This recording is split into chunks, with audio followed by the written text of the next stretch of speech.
Hello guys, तो welcome to our the with the legal. इसमें हम पढ़ने वाले हैं द भारतीय नागरिक सुरक्षा संहिता सेक्शन 1 किसके बारे में बात करता है। तो address the short title extent and the commitment of this act. What act? The भारतीय नागरिक सुरक्षा संहिता। ये लेक्चर हिंदी इंग्लिश दोनों में रहेगा। पीपीटी जो आपको मिले ये जो रहेगा वो इंग्लिश में है, बट मैं हिंदी में समझाऊंगी आपको, ठीक है। क्लॉज 1, इसमें सेक्शन 1 ऑफ द भारतीय नागरिक सुरक्षा संहिता, इसके 3 क्लॉज हैं। ओके, तो जो सबसे पहला क्लॉज है वो डील करता है शॉर्ट टाइटल के बारे में। दिस एक्ट में बी कॉल्ड द भारतीय नागरिक सुरक्षा संहिता 2023। इतना ही है इसमें। अब यहाँ पे हम सीआरपीसी का थोड़ा कंपैरिजन देखते हैं और बीएनएस का कंपैरिजन देखते हैं रिगार्ड विद सेक्शन 1 क्लॉज 2 के रिगार्ड में, ठीक है। तो जो सीआरपीसी का जो सेक्शन 1 का क्लॉज 2 था वो क्या कहता था कि it extend to the whole of the India except the Jammu Kashmir, ठीक है, स्टेट। और बाद में यहाँ पे क्या हुआ था, 2019 में जम्मू कश्मीर रिकॉग्नाइजेशन एक्ट आया था, तो उसके द्वारा ये अपवाद भी हटा दिया गया था। मीन्स यहाँ पे ये बाद में 2019 के बाद में जम्मू कश्मीर एक्ट आने के बाद CrPC whole of the India पे अप्लीकेबल था। अंडरस्टूड। फिर आता है हमारा बीएनएसएस का सेक्शन 1 का क्लॉज 2। यह ऐसा कहता है, मतलब इसमें ये लाइन बिल्कुल नहीं लिखी है कि ये इस पे अप्लीकेबल नहीं है, और ये मतलब पूरे होल ऑफ द इंडिया पे अप्लीकेबल है। ये सिर्फ ये बताता है कि किस पर लागू नहीं होता है। तो दो ऐसी एक्सेप्शन है जिन पे लागू नहीं होता है, वो है Nagaland and the tribal areas. तो ऐसा इसलिए, ऐसा वहाँ पे क्यों है, ताकि उन जगहों की अपनी सांस्कृतिक और पारंपरिक व्यवस्था है, जो पारंपरिक व्यवस्था है उनका सम्मान किया जा सके, उनको कोई हानि ना हो। तो clause 2 of section 1 of the BNSS वो ऐसे ही बोलता है डायरेक्ट, इस चीज़ पर लागू नहीं होता है।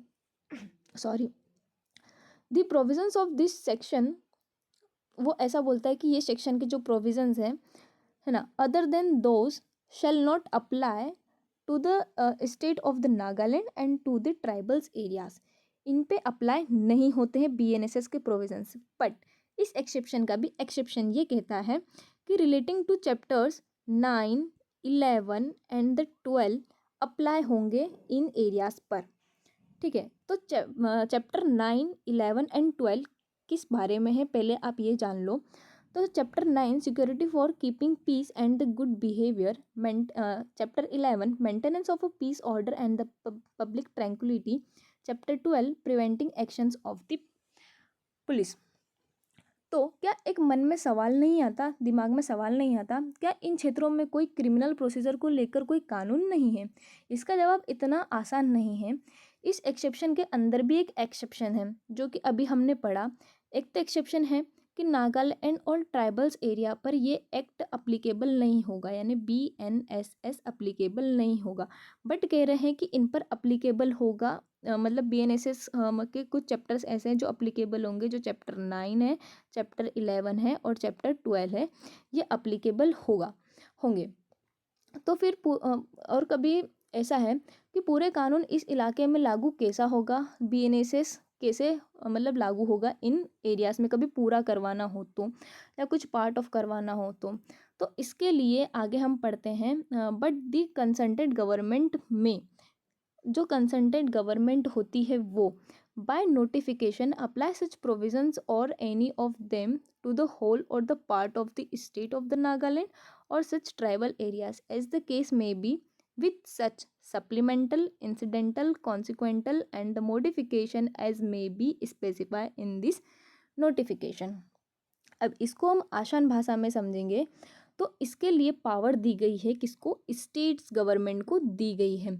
नागालैंड की जो सरकार है और जो यहाँ पे असम के जो मतलब जो ट्राइबल्स एरियाज हैं, वह ऑफिशियल नोटिफिकेशन के जरिए बीएनएसएस को लागू करवा सकते हैं। कैसे? तो उनके पास पूरी फ्लेक्सिबिलिटी है, चाहे तो वह क्या करते हैं, पूरे कानून को लागू या उसके कुछ पार्ट को कुछ बदलाव के साथ यानी मॉडिफिकेशन करके यहाँ पे लागू करवा सकते हैं, ठीक है। अब एक मतलब एक एक्सेप्शन है जो कि है आता है यहाँ, सॉरी एक एक्सप्लानेशन है जो कि आता है कि ट्राइबल एरियाज़ क्या होता है, मीन्स क्या होता है उसका ट्राइबल एरियाज़ का। तो in this section tribal area का क्या मतलब होता है, यानी जनजातीय क्षेत्र क्या है, इसको हम देखते हैं। तो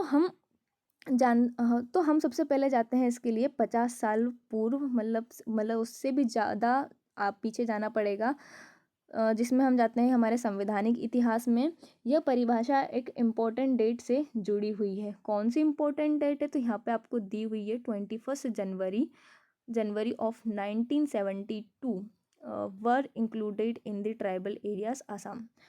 तो यहाँ पे जो तारीख है वह दी गई है 21 जनवरी।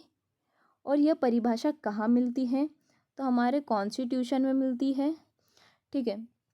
कौन सी अनुसूची में मिलती है, तो 6th शेड्यूल में मतलब मिलता है हमें। और कौन से पैराग्राफ में मिलता है, तो 20th पैराग्राफ में हमें ये मिलती है इसकी परिभाषा, किसकी, ट्राइबल एरिया की। एक तरीके का एक ये लीगल कोड बन गया है।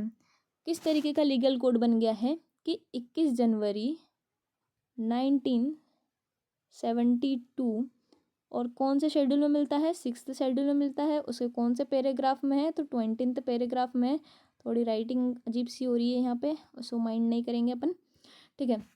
पैराग्राफ में मिलता है। इसका मतलब ये है कि बीएनएसएस उन ट्राइबल एरिया की बात करता है जो आसाम में 21 जनवरी से पहले से मौजूद थे, 21 जनवरी के पहले से मौजूद थे। देखो यहाँ पे लिखा हुआ है, इस refer to the paragraph 20 of the 6th schedule of the constitution other than those within the local limits of the municipalities of Shillong। इसको हम अभी डील करते हैं थोड़ी देर से। तो इसका मतलब ये है कि बीएनएसएस उन ट्राइबल्स एरिया की बात करता है जो असम में क्या है 21 जनवरी के पहले से मौजूद थे। मतलब मेघालय जैसे राज्यों, मतलब राज्य बनने से पहले भी पहले एक तरीके के यह कानून आज के इलाकों को डिफाइन करने के लिए एक पुराने ऐतिहासिक नक्शा इस्तेमाल करता है। इस डेफिनेशन में जो ये वाली डेफिनेशन है ट्राइबल्स एरिया की, उसमें जो शिलोंग का म्यूनसिपलिटीज एरियाज है उसे इस परिभाषा से बाहर रखा गया है। यहाँ पे क्लियरली लिखा हुआ है बेयर एक्ट में, other than those with the local limits of the municipalities of the Shillongs. और यहाँ पे क्लॉज 3 डील करता है, वो ये बताता है कि इसकी ऑफिशियल डेट कौन सी है केम इनटू फोर्स की। तो it shall be came into the force on the such that as the central government may be notify on the official gazette.